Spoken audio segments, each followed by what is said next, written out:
Welcome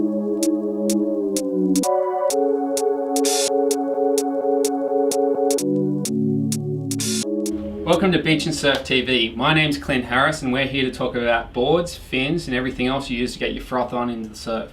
Today we're talking about the Pyzel Slab, which John and John got together to look at this model and create something a bit shorter than JPX. So that was 3 Johns and 2 people. 2. Maybe I should go John and John because that'll work better. Yep. So the Pyzel Slab is a great all-rounder. It's got some high performance features, but you are picking this board because you want to surf it in a great variety of conditions, i.e. 2 foot up to 6 foot.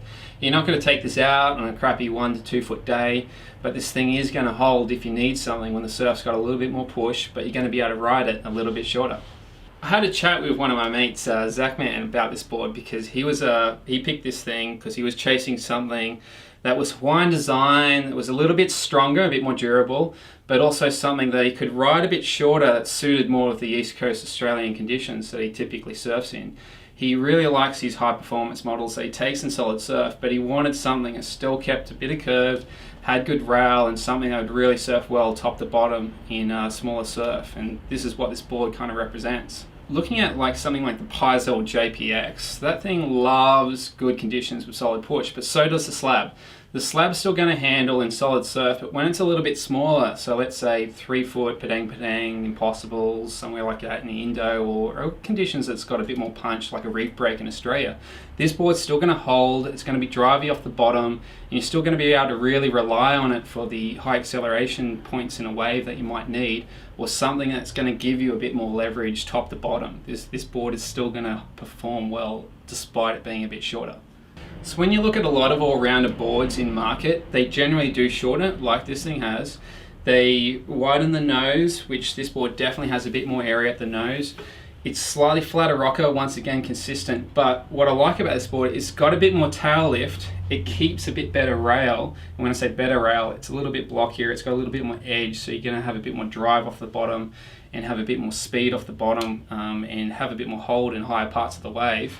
You're kind of looking at a board that has high performance features that still fits into that all-rounder category, so for a good surfer that wants to ride a board a bit shorter, he's going to really like this board.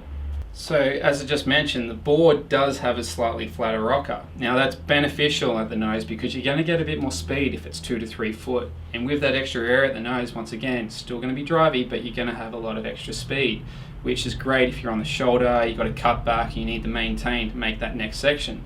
The board's still got some tail lift though, so if you are needing it to drive hard off the bottom or feel a bit looser, it's going to be able to take that, and that's what I really like about this board. It's got that nice mashup of features that suit a great all-round of wave conditions.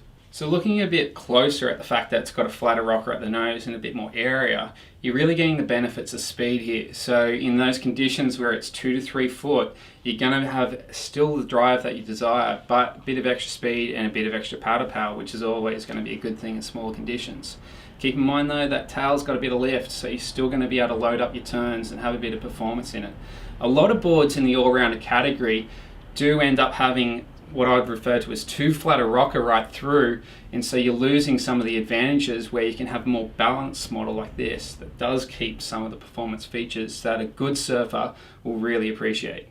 So with those features in mind, this is one of my favorite all-rounders in market. I really like it because it's still going to perform top to bottom in solid surf. You're still going to want to take this out in 4 to 6 foot, where a lot of all-rounders in market, they're just a bit flat, the rails are a bit tucked in, and they're not going to be as responsive for a good surfer, and they're going to find it a little dull, especially off the bottom.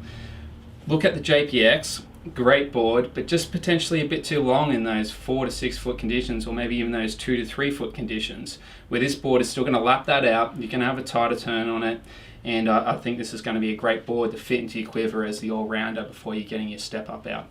Chuck your comments below, ask any questions, and I'll get back to you and be happy to talk about it. Cheers.